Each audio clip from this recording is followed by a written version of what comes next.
నారా చంద్రబాబు నాయుడు గారి అధ్యక్షతన జరిగిన కేబినెట్ సమావేశంలో రాష్ట్ర అభివృద్ధికి సంబంధించి రాష్ట్ర సమస్యలకు సంబంధించి చర్చించి కొన్ని ఆమోదాలు తెలపడం జరిగిందని చెప్పేసి మనం చేస్తాను. మొట్టమొదటిగా గుంటూరు జిల్లా నీరుకొండలో ఎస్ఆర్ఎం యూనివర్సిటీలో అడ్మినిస్ట్రేటివ్ బిల్డింగ్స్ 60 మీటర్ల ఎత్తు వరకు నిర్మించుకోవటానికి అనుమతి ఇవ్వటానికి మంత్రిమండలి ఆమోదం తెలిపింది. ఏపీ ఫైర్ సర్వీసెస్ చట్ట ప్రకారం నిపుణుల కమిటీ సిఫార్సు చేసిన అగ్ని మరియు జీవ భద్రతా చర్యలన్నింటినీ తప్పనిసరిగా పాటించాలని నిర్దేశించారు. ఇది యాక్చువల్గా నేషనల్ బిల్డింగ్ కోడ్ ప్రకారం 30 మీటర్ల ఎత్తు వరకే పర్మిషన్ ఉంటుంది. కానీ ఎక్కువ అవైలబిలిటీ లేకపోవటం మూలంగా 60 మీటర్స్ అడ్మినిస్ట్రేటివ్ బిల్డింగ్స్ నిర్మించుకోవాలని చెప్పేసి వారు కోరిన మేర ఒక ఎక్స్పర్ట్ కమిటీని వేసి ఉన్న ఆచరణలో ఉన్న రూల్స్ అండ్ రెగ్యులేషన్స్ అన్నింటినీ కూడా ఫైర్కి సంబంధించి కానివ్వండి, లేకపోతే ఇంకా అన్ని విషయాల మీద చర్చించి డిస్కస్ చేసి దీనికి ఆమోదం మున్సిపల్ అడ్మినిస్ట్రేషన్ శాఖ, తర్వాత అగ్నిమాపక శాఖలతో చర్చించి ఈ అనుమతి ఇచ్చారు. దానికి కేబినెట్ ఆమోదం తెలిపిందని చెప్పేసి మనం చేస్తాం.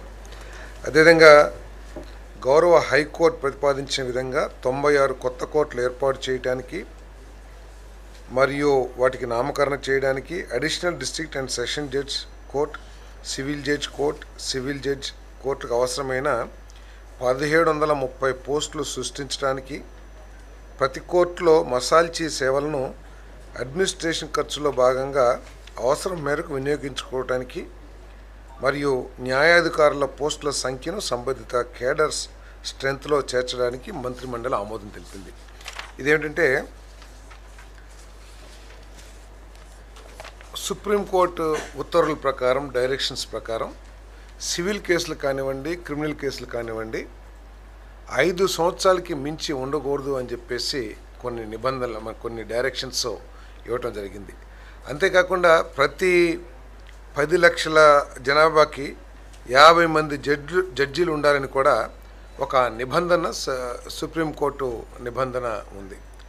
దీని ప్రకారం ఏంటంటే 2019 చూసినట్లయితే 597 మంది జడ్జిలు, 5,38,020 కేసులు పెండింగ్. 1/1/2019కి 597 జడ్జిలు ఉన్నారు. పెండింగ్ కేసులు 5,38,020 ఉన్నాయి. అదే యాజ్ ఆన్ 1/1/2025 తీసుకుంటే 639 మంది జడ్జిలు, పెండింగ్ కేసులు 8,93,993 ఉన్నాయి. సో ఒక్కొక్క జడ్జికి 2019 లెక్కల ప్రకారం ఒక్కొక్క జడ్జికి 963 కేసులుంటే 2025కి ఒక్కొక్క జడ్జి గారికి 1474 కేసులు ఉన్నాయి. అంటే కేసులు పెరుగుదలకి, అదేవిధంగా జడ్జిలు నియామకానికి సంబంధం లేకుండా ఉంటుంది అనే విషయాన్ని కూడా దృష్టిలో పెట్టుకుని మరి హైకోర్టు రికమెండేషన్స్ ప్రకారం మరి ఈ 96 కోర్ట్స్ని ఏర్పాటు చేయడానికి, అదేవిధంగా దానికి కావాల్సిన 1730 స్టాఫ్ను కూడా శాంక్షన్ చేయడం జరిగిందని చెప్పేసి మనం చేస్తాను. ఈ 1730 పోస్టులను కూడా ముఖ్యమంత్రి గారు ఈ ఏదైతే జాబ్ క్యాలెండర్లో మనం రిలీజ్ చేసామో 10,060కి దాంట్లో కలపడానికి ఉన్న అవకాశాలను కూడా పరిశీలించి అవసరమైతే ఆ నోటిఫికేషన్లోనే తీసుకొస్తానికి కూడా ప్రయత్నం చేయమని చెప్పేసి చెప్పారని తెలియజేస్తాను. అదేవిధంగా వడ్డేర సంఘాలకు పరిశ్రమలు అండ్ వాణిజ్యం, వడ్డేర సంఘాలకు క్వారీ లీజులు ప్రాధాన్య ఎంపిక ప్రాతిపదికన కేటాయించడానికి మరియు ప్రీమియం మొత్తం మరియు సీనరేజ్ ఫీజులో 50% రాయితీ ఇవ్వడానికి ప్రతిపాదిత మార్గదర్శకాలకు మంత్రిమండలి ఆమోదం తెలిపింది.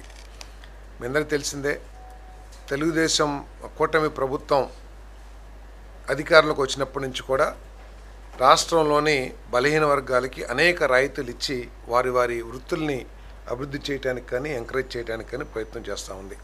దాంట్లో భాగంగానే నాయ బ్రాహ్మణులకి 10,000 నుంచి గౌరవ వేతనాన్ని 25,000కు పెంచడం కానివ్వండి, మత్స్యకారులకి వేట నిషేధిత సమయంలో 10,000 నుంచి 20,000 పెంచడం కానివ్వండి, మరి నాయ బ్రాహ్మణులకి షాప్ పెట్టుకుంటే 200 యూనిట్లు ఫ్రీగా, మరి పద్మశాలలకి హ్యాండ్లూమ్ అయితే 200 యూనిట్లు, పవర్లూమ్ అయితే 500 యూనిట్లు, మరి గౌడ సోదరులకి వైన్ షాప్స్లో బార్స్లో 10% రిజర్వేషన్. సో ఈ విధంగా బలహీన వర్గాల్ని ఆర్థికంగా బలోపేతం చేయడానికి, వారికి సాధికారత సాధించడానికి ఈ ప్రభుత్వం కట్టుబడిందని చెప్పేసి మనం చేస్తాను. అదే ఎన్నికల్లో ఇచ్చిన హామీ మేరకు మరి ఈరోజు వారికి 15% క్వారీలని రిజర్వ్ చేయాలని చెప్పేసి ఏదైతే ప్రతిపాదన వచ్చిందో దాన్ని ఆమోదించడం జరిగిందని చెప్పేసి మనం చేస్తా ఉన్నాం. మరి ఈ సీనరేజ్లో ఏదైతే ప్రభుత్వం కలెక్ట్ చేస్తుందో మామూలు వాళ్ళకి, మామూలు ఎంటర్ప్రెన్యూర్కి కలెక్షన్ చేసే దాంట్లో కేవలం 50% మాత్రమే ఈ వడ్డెర మన సొసైటీస్ నుంచి చేయబడుతుందని చెప్పేసి మనం చేస్తాను. ఇప్పుడు కొత్త సొసైటీలను కూడా ఏర్పాటు చేసుకుంటానికి కూడా అవకాశం ఉంది. ఏదైనా సరే వీరికి, ఎందుకంటే వీరు అనాదిగా ఈ మట్టి పని లేకపోతే ఈ కొండల్ని బ్రేకింగ్లో వాటిల్లో ఎక్కువగా నిపుణులై ఉంటారు కాబట్టి వారి వృత్తికి సంబంధించి వారికి అన్ని విధాలా సహకారం చేయాలి. వారికి అవసరమైతే ఏదైనా ఎక్విప్మెంట్స్ కావాల్సి వస్తే వాటిని కూడా వాళ్ళు పొందే విధంగా ఆర్థిక సాయం కానీ బ్యాంకులకు కానీ డైరెక్షన్ ఇవ్వాలని కూడా ముఖ్యమంత్రి గారు సూచించడం జరిగింది. మొత్తం మీద వడ్డెర సోదరులకి మేలు జరిగే విధంగా విధానాలు రూపొందించని చెప్పేసి కూడా ముఖ్యమంత్రి గారు సూచించడం జరిగిందని చెప్పేసి నేను మనవి చేస్తాను. అదేవిధంగా చిత్తూరు జిల్లా కుప్పంలో జీఓఎంఎస్ నెంబర్ 4 బీసీ వెల్ఫేర్ శాఖ 6/5/2025 కొత్తగా మంజూరైన Mahatma Jyotiba Phule Andhra Pradesh backward classes welfare residential స్కూల్లో ఇప్పటికే మంజూరైన పోస్టులకు 9 టీచింగ్, 17 నాన్ టీచింగ్, అదనంగా ఒక పీఈటీ పోస్టు నెలకు 16,350 గెస్ట్ బేసిస్లో, ఒకటి స్టాఫ్ నర్స్ పోస్ట్ నెలకు 19,350 రూపాయలు గెస్ట్ బేసిస్లో, మరియు ఒక రికార్డ్ అసిస్టెంట్ పోస్టుకు 15,000 అవుట్సోర్సింగ్ బేసిస్లో మంజూరు చేయడానికి చేసిన ప్రతిపాదనలు ఆమోదించడం జరిగిందని చెప్పేసి నేను మనవి చేస్తాను. అంటే ఆల్రెడీ జియో ఇచ్చారు, ఆ జియోని క్యాబినెట్ ఆమోదించిందని చెప్పేసి మనవి చేస్తాను.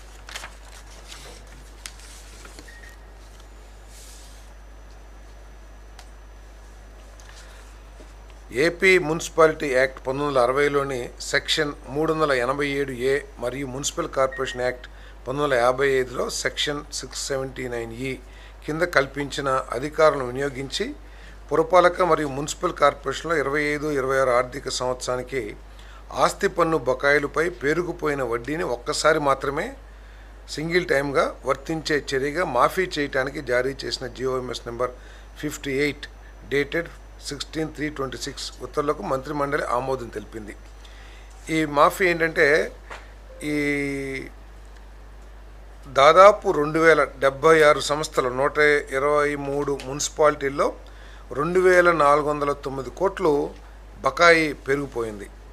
ట్యాక్స్ కట్టే వరకు ఇదేంటంటే ఇప్పుడు గవర్నమెంట్ ఆఫ్ ఇండియా కూడా 15th ఆర్థిక ఫైనాన్స్ వాళ్ళు ఏంటంటే మరి మున్సిపల్ ట్యాక్సెస్ కలెక్షన్లో బాగా ఉండాలి, రేట్ ఆఫ్ కలెక్షన్ పెరగాలి అని చెప్పేసి నిబంధనలు పెట్టడం మూలంగా వారికి కొంత సౌలభ్యం ఇచ్చి సింగిల్ టైమ్గా ఇచ్చి వీటన్నిటిని కలెక్షన్ చేస్తానికి మరి ఈ ట్యాక్స్ పేయర్స్ అందరికీ కూడా కొంత సౌలభ్యం కలిగించడానికి ఈ నిర్ణయం తీసుకోవడం జరిగింది. ఈ ప్రతిపాదన కేబినెట్ ఆమోదించింది. ఆంధ్రప్రదేశ్ పునర్వ్యవస్థీకరణ చట్టం 2014లోని సెక్షన్ 5ను సవరించాలని భారత ప్రభుత్వాన్ని కోరుతూ ఏపీ అసెంబ్లీలో ప్రత్యేక తీర్మానం చేయడానికి కేబినెట్ ఆమోదం తెలిపింది.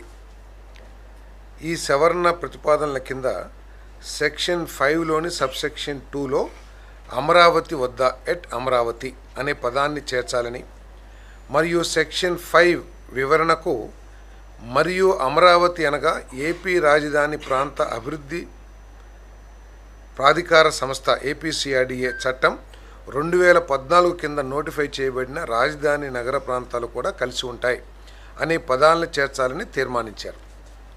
దాన్ని కేబినెట్ ఆమోదం తెలిపిందని చెప్పేసి మనం చేస్తాం. దీనికి సంబంధించి ఆంధ్రప్రదేశ్కి సంబంధించిన క్యాపిటల్ అమరావతికి 5 సంవత్సరాల్లో జరిగిన తంతు ఏమిటో, ఏ విధంగా రాజధాని లేని రాష్ట్రంగా ఏ విధంగా వెనకబడిపోయింది మనందరికీ తెలిసిందే. మరి 2014-19 మధ్యలో అమరావతిని రాజధానిగా ఏర్పాటు చేసినా కూడా తర్వాత వచ్చిన ప్రభుత్వం రాజకీయ దుక్తతో కానివ్వండి, రాజకీయ కక్షతో కానివ్వండి, లేకపోతే ప్రాంతం మీద కక్షతో కానివ్వండి, డీసెంట్రలైజ్ పేరు మీద ఏపీసీఆర్డీ యాక్ట్ని రిపీల్ చేసి రాజధాని 3 రాజధానులు అనే కొత్త నినాదం తీసుకొచ్చి ఏ ఒక్క రాజధాని కూడా పూర్తి చేయకోకుండా పూర్తిగా రాష్ట్రాన్ని అన్యాయం చేసిన విషయం అందరికీ తెలిసిందే. కాబట్టి మనం క్యాబినెట్ కూడా పోయినసారి 2025లో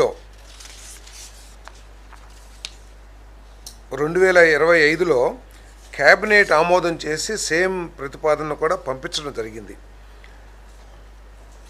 క్యాబినెట్ రిజల్యూషన్ నెంబర్ 148 ఆఫ్ 2025 8525న సేమ్ అమెండ్మెంట్ని పంపించడం జరిగింది గవర్నమెంట్ ఆఫ్ ఇండియాకి. కానీ భవిష్యత్తులో ఎవరో కూడా ఇటువంటి దుశ్చర్య కానివ్వండి, కక్షపూర్తి చర్యతో మరి ఈ క్యాపిటల్ని మార్చాలనే ఆలోచన చేయకూడదు. ఒక పర్మనెంట్ రాజధానిగా ఈ అమరావతి విరాజిల్లాలి అనే ఉద్దేశంతో మన అసెంబ్లీలో కూడా తీర్మానం చేయాలని చెప్పేసి నిర్ణయించడం జరిగింది. ఆ నిర్ణయాన్ని క్యాబినెట్ ఆమోదించిందని చెప్పేసి కూడా ఈ సందర్భంగా తెలియజేస్తాను.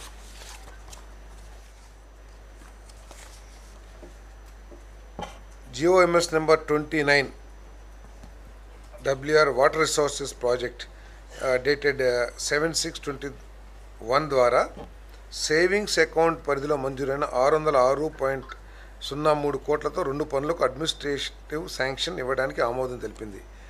HNSS project phase 1 package number 36A మరియు HNSS మెయిన్ కెనాల్ KM 188.2 వద్ద ఫీడర్ ఛానల్ తవ్వకం మరియు ఆఫ్ టేక్ స్లూయిస్ నిర్మాణం బ్యాలెన్స్ వర్క్స్. అప్పుడు కాంట్రాక్టరు ఈ పనిని సరైన సమయంలో పూర్తి చేయకపోవటం మూలంగా ఈ వర్క్లన్నీ ఆగిపోవడం జరిగింది. మరి ఆ మిగిలిన పనులు పూర్తి చేస్తే కానీ ఆ ప్రాంతంలో 55,600 ఎకరాలకి సాగునీరు అందే పరిస్థితి ఉండదు పూర్తి చేయకపోతే.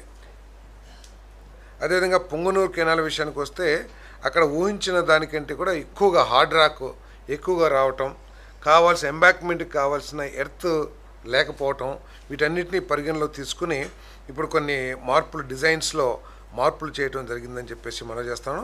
దానివల్ల ఖర్చు 51% పెరిగింది. దానికి ఈరోజు మరి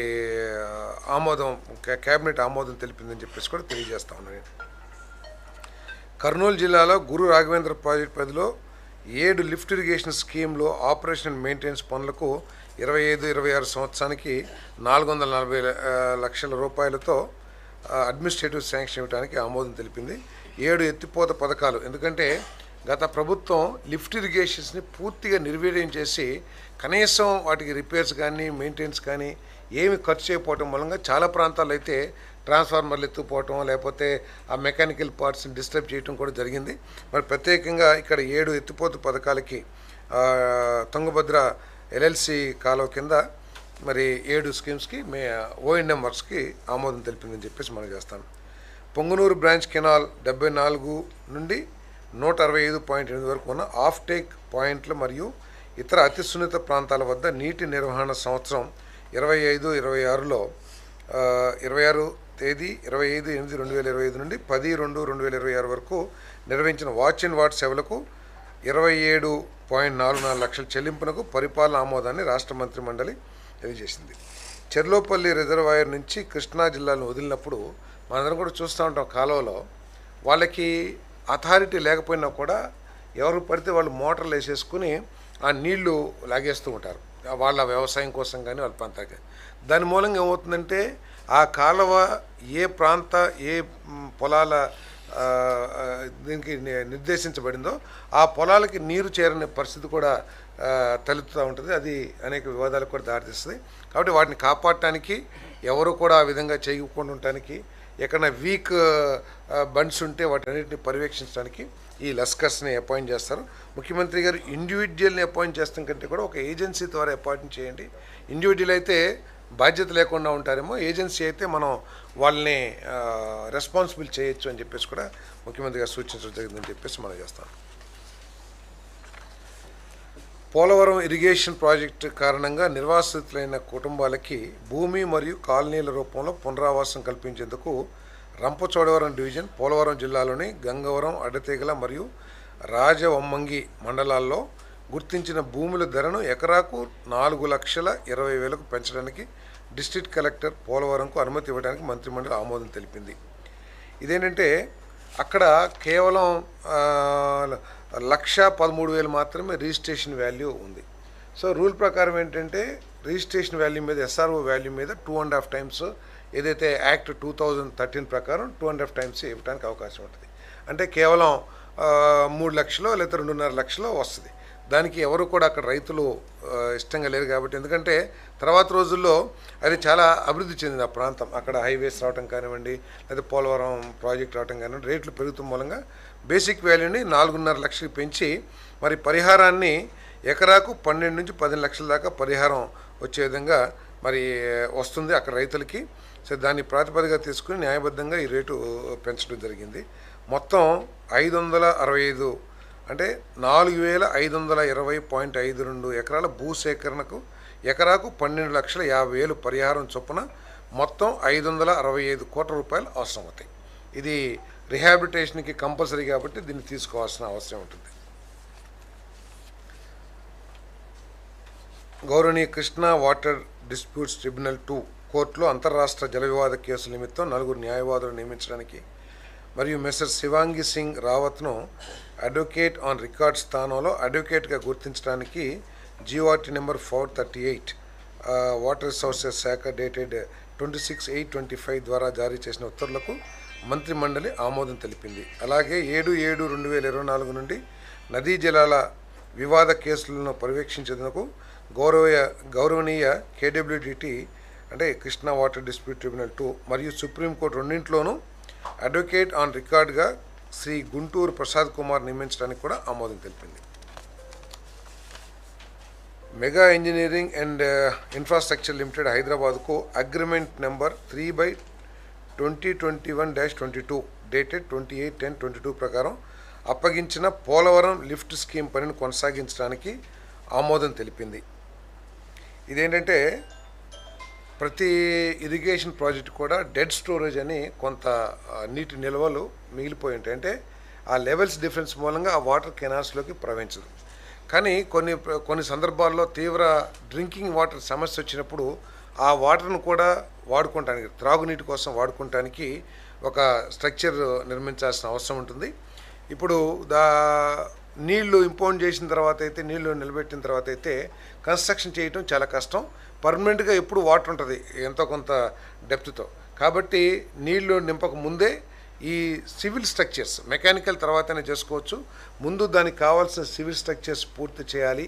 అదేవిధంగా ఫిల్టర్స్ కూడా మళ్ళీ ఆ వాటర్ని తీయాలంటే అక్కడ వాటర్ ఫిల్టర్స్ పెట్టాలి. మామూలుగా అయితే అది 20-25 కోట్లు ఖర్చు అవుతుంది ఇది వాటర్ అంతా నిలబెట్టిన తర్వాత అయితే.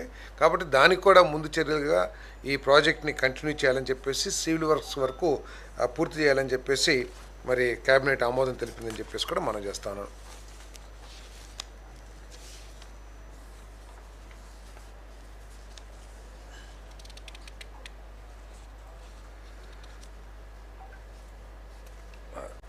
ఎస్పీఎస్ఆర్ నెల్లూరు జిల్లా సీతారాంపురం గంగవరం సర్వే నెంబర్ 67-2లో 14.32 సెంట్ల ప్రభుత్వ భూమిని పరిహార అటవీకరణ కార్యక్రమం కింద అటవీ శాఖకు ఉచితంగా బదిలీ చేయడానికి ఆమోదం తెలిపింది. చేజర్ల స్పిల్వే టెయిల్ ఛానల్ నుండి కందల రిజర్వాయర్ వరకు తవ్వకంలో 4.86 హెక్టర్ల అటవీ భూమిని మళ్లించడానికి పరిహారంగా అంటే వాళ్ళకి ఫారెస్ట్ భూమి తీసుకున్నప్పుడు దానికి అదనంగా 2 వేరే చోట భూమిని అప్పగించినట్లయితే ఫారెస్ట్ క్లియరెన్స్ త్వరగా వస్తాయి.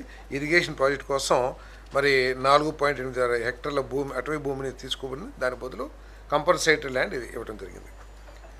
ఎస్పీఎస్ఆర్ నెల్లూరు జిల్లా ముత్కూరు మండలం బ్రహ్మదేవం గ్రామంలో ఎల్పిఎం నెంబర్ 2030 ఎకరం 2 సెంట్ల ప్రభుత్వ భూమిని మెస్సర్స్ ఎస్సీఐఎల్ ఎనర్జీ ఇండియా లిమిటెడ్కు state of the art CSR hospital స్థాపన కోసం మార్కెట్ విలువ 33,15,000 రూపాయల చెల్లింపుపై కేటాయించడానికి కేబినెట్ ఆమోదం తెలిపింది.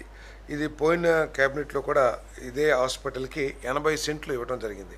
ఇదేంటంటే వాళ్ళ సొంత ఖర్చుతో ఒక మంచి హాస్పిటల్ని నిర్మించడానికి, సిఎస్ఆర్ ఫండ్స్తో నిర్మించడానికి వాళ్ళొక ప్రాజెక్ట్ టేకప్ చేశారు. మొన్న ఒక 80 సెంట్లకి ఇవ్వడం జరిగింది. ఇప్పుడు ఎకరం 2 సెంట్లు అంటే మొత్తం ఎకరం 82 సెంట్లు ఒకటే ధరకి వీరు చేస్తున్న సేవా కార్యక్రమాన్ని ఇది కేవలం వాళ్ళ కంపెనీకి ఉపయోగపడటమే కాదు, ప్రజలందరికీ కూడా ఉపయోగపడుతుంది. కాబట్టి దాన్ని కన్సెషన్ రేట్ ఎకరం ₹1,00,000 ఇవ్వడం జరిగిందని చెప్పేసి కూడా మనం చేస్తాను.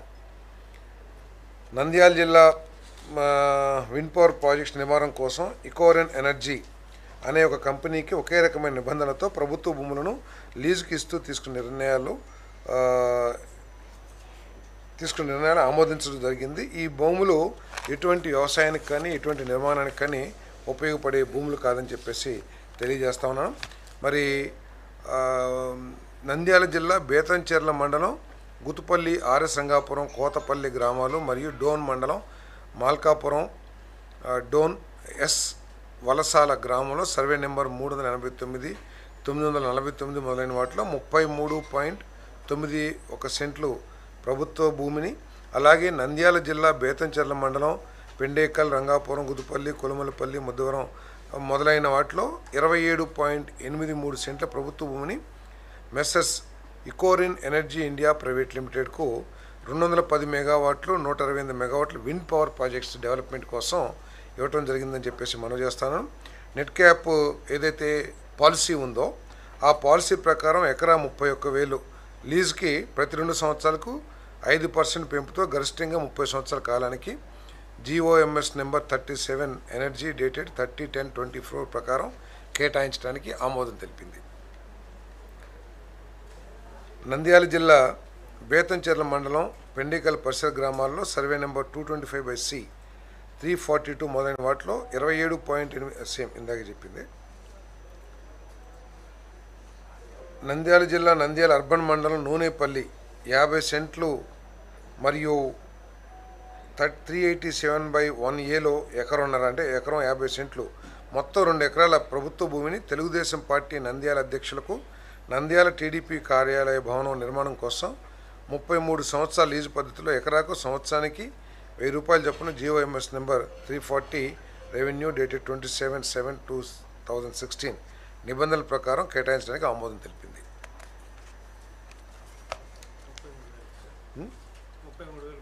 33 సంవత్సరాలు సంవత్సరానికి. ఇది ఎప్పుడు 2016 అన్ని పార్టీలు తీసేసుకున్నాయి, తెలుగుదేశమే తీసుకోవాలా.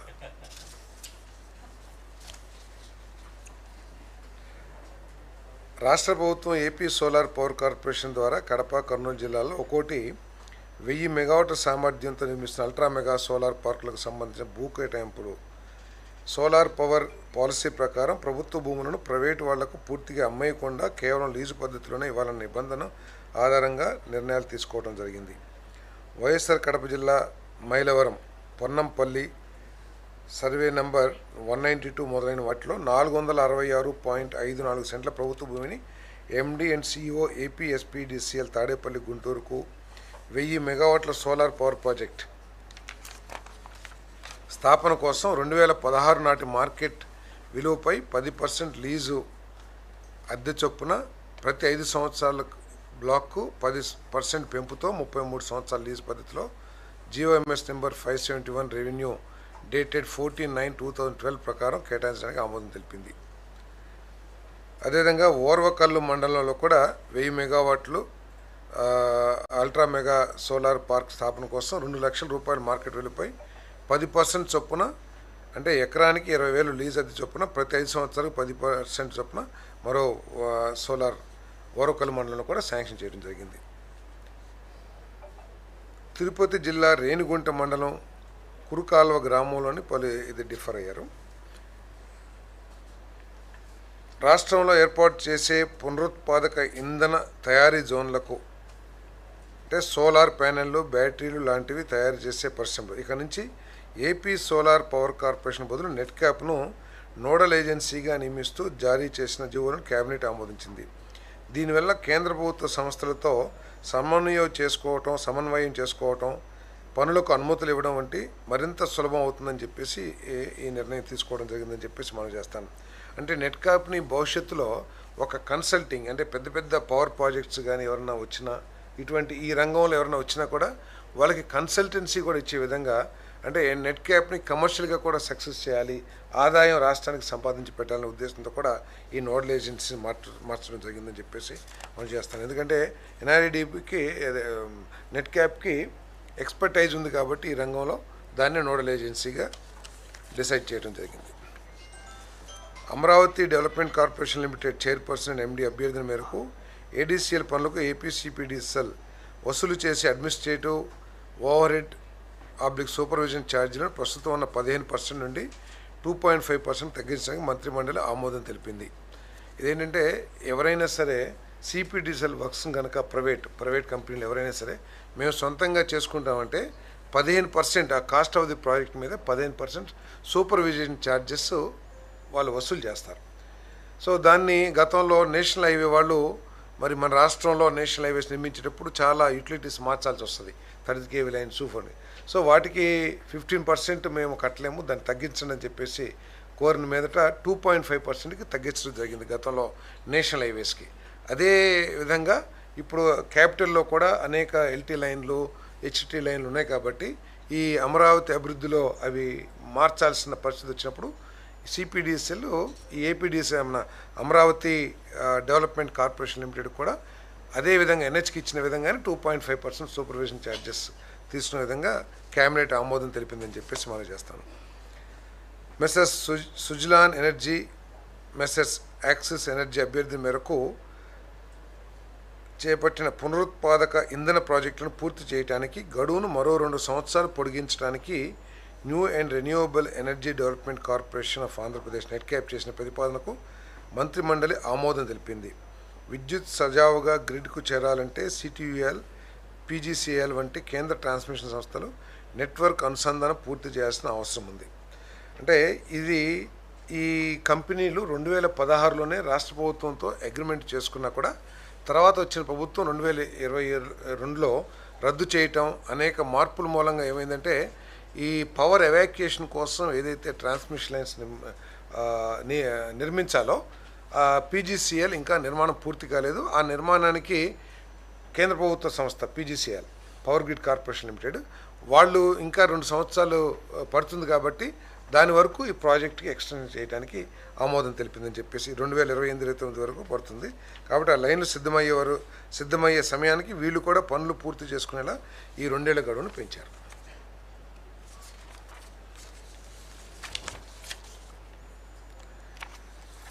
మరి మనం చూస్తూ ఉన్నాం ఈ గ్యాస్, ఈ యుద్ధ పరిస్థితుల్లో గ్యాస్ కానివ్వండి, పెట్రోల్ కానివ్వండి చాలా ఇబ్బందికర పరిస్థితులు ఎదుర్కొంటున్నాం.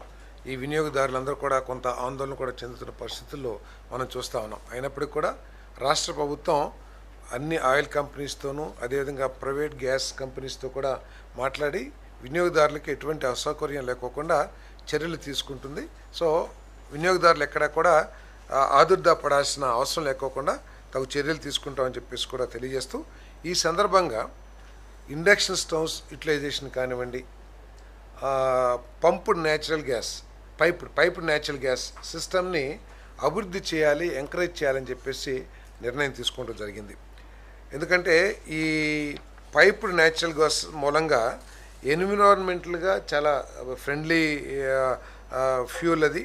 అదేవిధంగా ఎటువంటి ఇబ్బందులు కూడా డేంజర్ ఇది కూడా ఉండదని చెప్పేసి మనం చేస్తాను. అంతేకాకుండా రిలయబుల్ ఫ్యూల్, ఎటువంటి పొల్యూషన్ కూడా లేకోకుండా ఉంటుంది కాబట్టి ఈ వ్యవస్థని డెవలప్మెంట్ చేయాలని చెప్పేసి ఎంకరేజ్ చేయాలని చెప్పేసి మరి దేశంలో కూడా ఈ వ్యవస్థని ఎంకరేజ్ చేసి సబ్సిడీస్ ఇస్తున్న రాష్ట్రం కూడా ఆంధ్రప్రదేశే. దీన్ని ప్రధానమంత్రి గారు కూడా మరి మెచ్చుకున్న సందర్భాలు ఉన్నాయి. సో ఇప్పుడు ఏంటంటే మనం దీపం కింద సబ్సిడీ ఇస్తున్నాం 3 సిలిండర్లకి. సో ఇప్పుడు ఈ పిఎన్జిలో గ్యాస్ కనెక్షన్ తీసుకుంటే అంతే అమౌంట్ 2400 రూపాయలని 6 ఇన్స్టాల్మెంట్స్లో డీబీటీ ద్వారా వాళ్ళకి ఇస్తాం. అంటే ఈ పైప్ లైన్లు టార్గెట్గా అంటే గతంలో దీనికి 25% అదనంగా జిఎస్టీ వేయటం మూలంగా కానివ్వండి, లేకపోతే ఆ డెవలపర్స్ ఆనాటి పరిస్థితులను దృష్టిలో పెట్టుకుని అంత ఆ ప్రాజెక్ట్స్ మీద ఇంట్రెస్ట్ చూపించకపోవడం కానీ కేవలం కొన్ని వేలు మాత్రమే గ్యాస్ కనెక్షన్స్ ఉన్నాయి.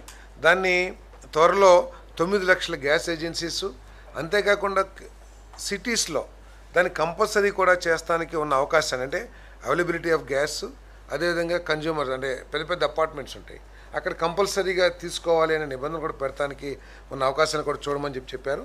అదేవిధంగా ఆ పైప్ లైన్ వేసేటప్పుడు న్యాచురల్గా కొంత ఇన్ఫ్రాస్ట్రక్చర్ని డిస్టర్బ్ చేయాల్సి వస్తుంది, రోడ్లు కట్ చేస్తాం కానీ లేకపోతే.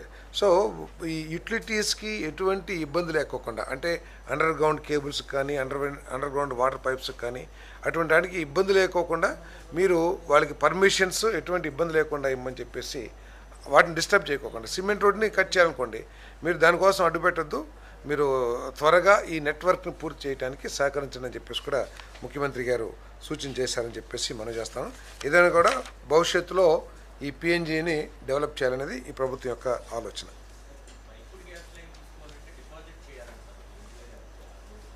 అది ఉంది, అది వాళ్ళ టర్మ్స్ అండ్ కండిషన్, గవర్నమెంట్కి సంబంధం లేదు. ఈ ప్రతిపాదన వరకు ఏంటంటే ఏదైతే దీపంలో మనం కన్సెషన్ ఈ సబ్సిడీ ఇస్తున్నామో 2400, ఆ 2400 రూపాయలు ఈ పిఎన్జి ద్వారా గ్యాస్ తీసుకున్నా కూడా 200 రూపాయల కాడికి నెలకి 2 నెలలు అంటే 6 ఇన్స్టాల్మెంట్స్లో ఇవ్వటం జరుగుతుందని చెప్పేసి మనం చేస్తాం. అంటే మెగా గ్యాస్ ఉంది, ఒక్కొక్క ప్రాంతంలో ఒక్కొక్కటి ఉంది. ఇక్కడ మెగా, ఇంకోటి భాగ్యనగర్ గ్యాస్, ఇంకో చోట డిఫరెంట్ ఏజెన్సీస్ ఉన్నాయి, వాళ్ళకి కొంచెం ప్రోత్సాహం ఇస్తాం. అది వాళ్ళకి కస్టమర్కి సంబంధించిన విషయం. మీకు సిలిండర్ కావాలంటే సిలిండర్ తీసుకోవచ్చు, సిలిండర్ గ్యాస్ తీసుకోవచ్చు, కానీ సిలిండర్కి మళ్ళీ ఈ పిఎన్జికి రెండిటికి సబ్సిడీ ఇవ్వదు. ఏదైతే దీపం పథకం ఎందుకు చాలా చోట్ల సిటీస్లో కూడా ఇస్తాం కదా, స్లమ్సే కాదు కదా, దాదాపు 1 కోటి మందికి 1 కోటి సిలిండర్లకు ఇస్తున్నాం. సో కాబట్టి కొంతమంది ఈ పైపులు ఇప్పుడు ఆగిరిపల్లి ఉంది, ఆగిరిపల్లిలో మెగా గ్యాస్ ఇన్ఫ్రాస్ట్రక్చర్ ఉంది, అక్కడ ఇళ్ళ కూడా ఇచ్చేస్తున్నారు అందరికీ. సో అక్కడ వాళ్ళందరూ కూడా ఈ దీపం పథకం పొందుతున్న వాళ్ళే కదా. సో వాళ్ళకి రెండిటికి ఇవ్వం, కేవలం ఒకదానికి ఇస్తాం, ఐదర్ సిలిండర్స్ ఆర్ పిఎన్జి.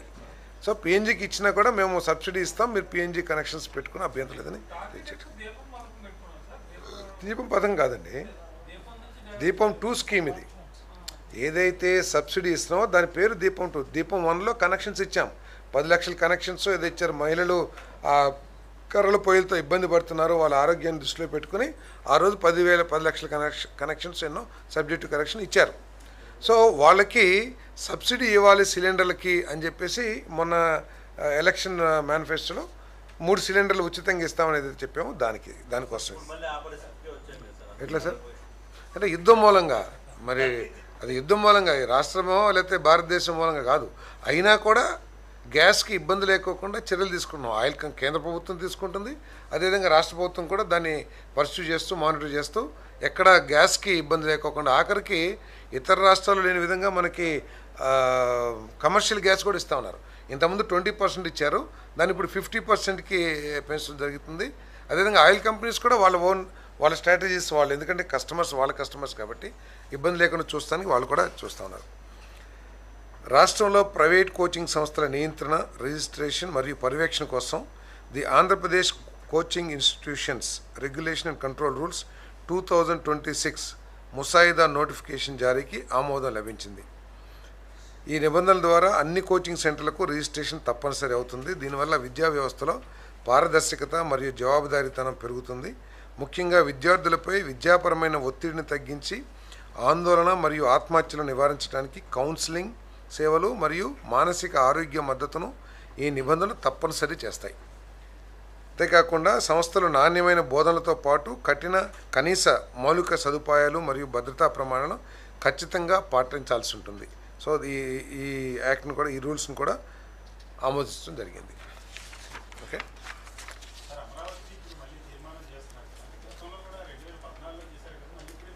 2014లో అప్పుడు చేసిన తర్వాత వచ్చిన ప్రభుత్వం ఉద్దేశం ఏదైనా కావచ్చు, అది రాజకీయ దురుద్దేశమా లేకపోతే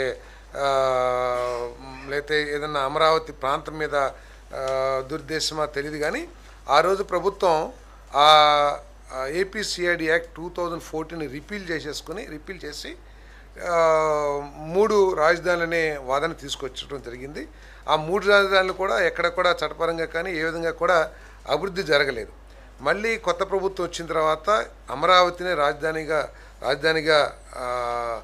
పర్మనెంట్ చేయాలి, అదేవిధంగా డెవలప్మెంట్ని వికేంద్రీకరించాలనే విధానంతో ఈ ప్రభుత్వం ముందుకెళ్తూ 2025లో కూడా క్యాబినెట్ ఆమోదంతో రిజల్యూషన్ కేంద్ర ప్రభుత్వానికి పంపించింది. కానీ అయినా కూడా క్యాబినెటే కాకుండా భవిష్యత్తులో ఎవరు కూడా ఈ అమరావతిని మార్చడానికి ప్రయత్నం చేయని విధంగా, ఎందుకంటే పర్మనెన్సీ ఒక రాష్ట్రానికి క్యాపిటల్ అనేది పర్మనెంట్గా ఉండాలి తప్పితే ఎప్పుడు అటు ఇటు మారుస్తాం సబబు కాదనే ఉద్దేశంతో అసెంబ్లీలో కూడా తీర్మానించి పంపించాలని చెప్పేసి ఈరోజు నిర్ణయించారు.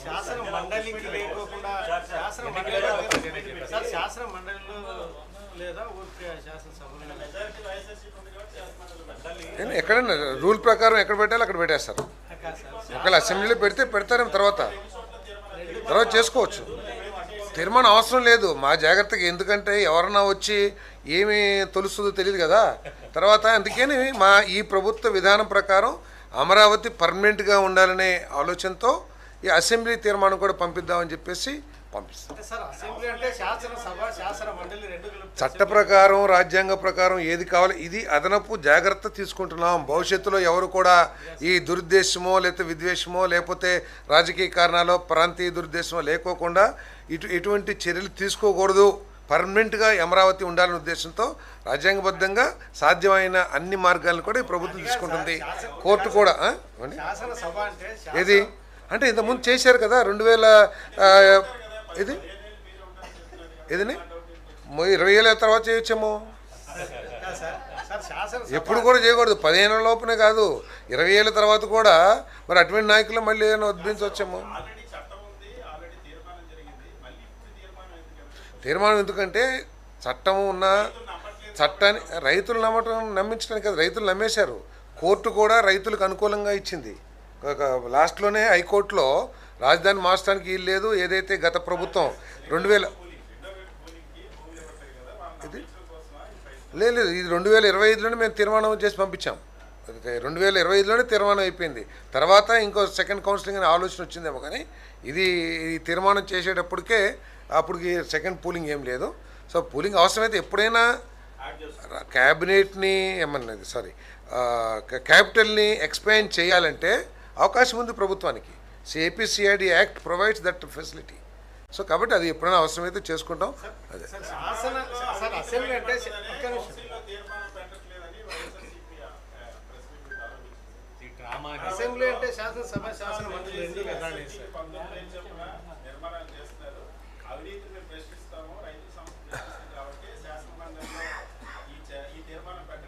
మీకు అసలు మీరు ప్రశ్నించడానికి అసెంబ్లీకే రానప్పుడు ఇంకా ప్రశ్నలకి వ్యాలిడిటీ ఏముంటుంది? చట్టబద్ధంగా బలమైన ప్రశ్నలు ప్రజలు రాజ్యాంగబద్ధమైన సంస్థల దగ్గరికే మీరు రావట్లేదు, వైసీపీ రావట్లా. ప్రశ్నించే అవకాశాన్ని వదిలేసుకుంటున్నారు. కేవలం మనం ఏదైనా మాట్లాడుకోవచ్చు, ఎక్కడైనా ఏదైనా మాట్లాడుకోవచ్చు, సమాధానం చెప్పే అవకాశం లేకోకుండా మాట్లాడుకోవచ్చు అనే విధానంతో మీరు ఎవరైనా మాట్లాడచ్చు. వైసీపీ ఏముంది, సిపిఐ మాట్లాడచ్చు, లేకపోతే బీసీఎం మాట్లాడచ్చు, ఎవరైనా మాట్లాడచ్చు, దానికి సంబంధం లేదు. అమరావతి అనేది ఈ రాష్ట్రానికి ఒక పర్మనెంట్ రాజధానిగా ఉండాలి. రాష్ట్రంలో ఎకనమిక్ పవర్గా ఆంధ్రప్రదేశ్కి ఒక ఎకనమిక్ పవర్గా ఇది డెవలప్ చెందాలి. ఎవరు వచ్చినా కూడా రాజకీయ కక్షలతో ప్రాంతీయ విద్వేషాలతో దీన్ని మార్చే ప్రయత్నం చేయకూడదు. రాజ్యాంగబద్ధంగా అన్ని విధాలు కూడా దీన్ని పర్మనెంట్గా చేయాలనేది ప్రభుత్వం యొక్క ఆలోచన. సజ్జలు కొన్ని కామెంట్ చేశాడు ఆయన. ఈ మొబిలైజేషన్ అడ్వాన్సులు అప్పులు తీసుకొని వచ్చి రాజధాని పేరు మీద మొబిలైజేషన్ అడ్వాన్సులు ఇచ్చి కమిషన్లు ముందస్తుగానే తీసుకుంటున్నారని ఒక తీవ్రమైన ఆరోపణ చేశారు.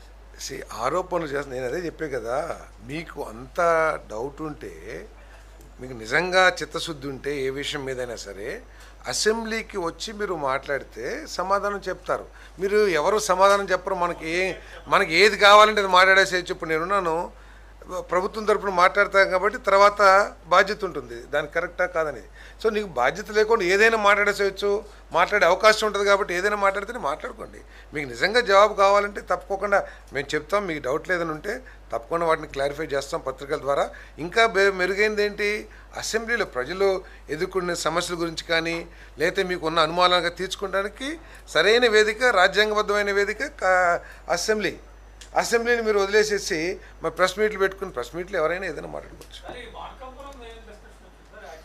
ఏదైనా యాక్సిడెంట్ మీద డిస్కషన్ వచ్చింది, ఎందుకు జరుగుతున్నాయి, దీని మీద కఠిన చర్యలు తీసుకోవాలని చెప్పేసి ముఖ్యమంత్రి గారు సూచించారు. రోడ్స్లో కూడా ఈ యాక్సిడెంట్ ప్రోన్ పరిస్థితులు ఏమైనా ఉంటే అంటే అండ్యులేషన్స్ నేషనల్ హైవే నిర్మాణంలో కానీ స్టేట్ హైవే నిర్మాణంలో కానీ వాటన్నిటి మీద కూడా స్టడీ చేసి కఠినంగా చర్యలు తీసుకోవాలని అన్నారు. 5 లక్షల రూపాయలు చనిపోయిన వారికి ఇంజ్యూర్ అయిన వాళ్ళకి 2 లక్షల రూపాయల ఎక్స్క్యూషన్ కూడా ప్రకటించారు. అదే ఎస్ వెహికల్స్ను కూడా ఈసారి వెహికల్స్ను కూడా చాలా స్ట్రిక్ట్గా పర్మిషన్స్ ఇచ్చేటప్పుడు మానిటర్ చేయాలని చెప్పేసి కూడా చెప్తుంది.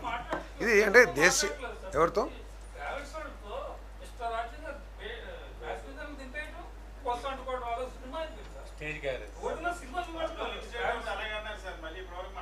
ఏదండి నిఘా పెంచిన మాట వాస్తవమే. నిఘా కేవలం మనుషుల ద్వారా మాటల ద్వారానే కాకుండా ఆర్టిఫిషియల్ ఇంటెలిజెన్స్ వినియోగించి కూడా, ఎందుకంటే వీటికి ఇప్పుడు ఒక బస్సుకి అంటే కాదు మీరు నవ్వుతారు కదా, చెప్తాను. చంద్రబాబు నాయుడు గారి ఆలోచనలు అర్థం చేసుకొని వాళ్ళందరికీ, ఆయన అభిప్రాయాలను అర్థం చేసుకునే వాళ్ళందరికీ కూడా అది ఈజీగా కనపడుతుంది. కానీ ఆయన ఆలోచనలు కానీ ప్రపంచవ్యాప్తంగా జరుగుతున్న సాంకేతిక అభివృద్ధి గురించి అవగాహన ఉన్నవాళ్ళు ఎవరైనా సరే yes there is a subject అని చెప్పేసి అర్థం చేసుకుంటారు. అర్థం కానప్పుడు నేనున్నాను, నాకు ఏ అంటే తెలియదు, ముఖ్యమంత్రి గారు ఏదో చెప్పినా కూడా సరే అని వింటాము. అట్లాగే కొంతమంది నవ్వచ్చు. సో అది కాదు ఇష్యూ. ప్రపంచవ్యాప్తంగా ఆర్టిఫిషియల్ ఇంటెలిజెన్స్ని వినియోగించుకొని ప్రజలకి ఎటువంటి మెరుగైన సౌకర్యాలు ఇవ్వచ్చు, ఎటువంటి వాటిని నివారించవచ్చు, యూజ్ కేసెస్ కొన్ని లక్షల్లో ఉన్నాయి. సో అటువంటి యూజ్ కేసెస్ ఇప్పుడు ఉంది. ఒక బస్సుకి పర్మిషన్ తీసుకుంటారు, ఏపీ ఏదో 505 ఏదో నెంబర్ ఉంటుంది, దానికి పర్మిషన్ తీసుకుంటారు. దానికి 4 బస్సులు తిప్పుతూ ఉంటారు. ఆ బస్సులకు పర్మిట్ ఉండకపోవచ్చు. మామూలుగా ఫిజికల్ వెరిఫికేషన్లో 500 ఏపీ 505 బస్సు ఇది పర్మిషన్ అది అంటారు కదా, బ్రేక్ అయింది పర్మిట్ ఉంది అనుకుంటారు. సో ఏఐ వాడటం ద్వారా 4 చోట్ల కూడా ఆ బస్సు ఒకటేసారి క్యాప్చర్ అవుతుంది. కాబట్టి what is this non sense, ఒకటే బస్సుకి 4 ఎట్లా ఉన్నాయని చెప్పి ఇమీడియట్గా రియాక్ట్ అయిపోతాం. మామూలుగా బ్రేక్ ఇన్స్పెక్టర్లు రోడ్డు మీద ఎప్పుడు ఉంటారని లేదు కదా. బ్రేక్ ఇన్స్పెక్టర్లు ఆ వ్యవస్థ ఫెయిల్ అయిందనే కదా. చాలా బ్రేక్ ఇన్స్పెక్టర్లు ఫెయిల్ అయ్యారని నేను అంటలా. ఆ విధానం మూలంగా పూర్తి ఫలితాలు సాధించలేమని, గవర్నమెంట్ ఫెయిల్ అయిందని కాదు. అంటే మీరందరూ ఎందుకు అంటున్నారు అట్లా జరుగుతున్నాయని చెప్పేసి? ఇప్పుడు మీరు ఒక విధానం ఉందండి, ఒక విధానం ఉన్నప్పుడు దాని రిజల్ట్స్ రానప్పుడు దానికి నెక్స్ట్ ఏంటి అని చెప్పేసి ఆలోచించాలి. అంతేగాని ఇది ఇంతేలే అని చెప్పేసి ఉండరు కదా కొంతమందికి. మళ్ళీ సో రిపీటెడ్గా జరుగుతాం. ఇక్కడే కాదు దేశవ్యాప్తంగా కూడా జరుగుతున్నాయి. అందుకనే ఆర్టిఫిషియల్ ఇంటెలిజెన్స్ అని చెప్పాను. ఎక్కడన్నా ఇటువంటివన్నీ క్యాప్చర్ చేసి వాటి మీద చర్యలు తీసుకుంటానికి ఇంకా చర్యలు తీసుకోవడానికి సౌలభ్యం. దాని మీద ఎంక్వైరీ చేస్తున్నారు. ఎందుకంటే ఉద్దేశపూర్వకంగా జరుగుతున్నాయా? 2014-19లో కూడా ఇదే విధంగా చెరుకు తోటను తగలబెట్టేశారు. అది అట్లాగే జరిగింది. ఇప్పుడు కూడా పైప్స్ ఉన్నాయి, అరటి తోట ఇప్పుడు తగలబెట్టింది. అప్పుడు చెరుకు తోట, అరటి తోట, ఓకే అరటి తోట, తోటలనే తగలబెట్టారు. సో ఇప్పుడు కూడా ఈ 3-4 ఫైర్ యాక్సిడెంట్స్ జరిగినాయి. అసలు హయ్యెస్ట్ టెంపరేచర్లో కానీ అవి ఫైర్ యాక్సిడెంట్ క్యాచ్ కావు. అంటే ఇది ఉద్దేశపూర్వకంగా జరుగుతుందనే అనుమానం కూడా ప్రజలకు ఉంది. కాబట్టి దీని మీద, ఎందుకంటే మామూలు ఆకులో చెత్త లేదా అరటి తోట వరకు ఏదైనా చేయొచ్చు కొద్దిగా కిరసనాలు, కానీ అవి 150 డిగ్రీలు సెంటిగ్రేడ్ దగ్గర కాలుతాయంట, ఏది ఆ పైప్ ఏదైతే ఉన్నాయో. సో అంత టెంపరేచరు పెట్టి అసలు ఎవరన్నా ఉద్దేశపూర్వకంగా చేయకపోతే ఈ ఎండకో లేకపోతే ఏదో సిగరెట్ పీకలు పడేసారనో అవదో. కాబట్టి ఎవరో ఉద్దేశపూర్వకంగా కూడా చేసే అవకాశాలు ఉన్నాయని చెప్పేసి ప్రజలకు అనుమానం కలుగుతుంది. మరి అమరావతి మీద విద్వేషం ఉన్న వాళ్ళకి కానీ, అమరావతి అభివృద్ధి చెందకూడదనే ఆలోచన ఉన్న వాళ్ళకి కానీ, లేదా దీన్ని ఏదో ఒక విధంగా విధ్వంసం చేయాలని ఆలోచన ఉన్న వాళ్ళకి అటువంటి చేశారేమో అని ప్రజలు అనుమానపడుతున్నారు. సో దాని మీద గ్యారంటీ అది కూడా చూస్తారు. ఎంక్వైరీ చేసేటప్పుడు ఇన్సూరెన్స్ చూస్తారు. ఎలాంటి ఇలాంటి సంస్థలకి ఇన్సూరెన్స్ కోసం తమ ప్రోడక్ట్స్ని తమ తగలబెట్టు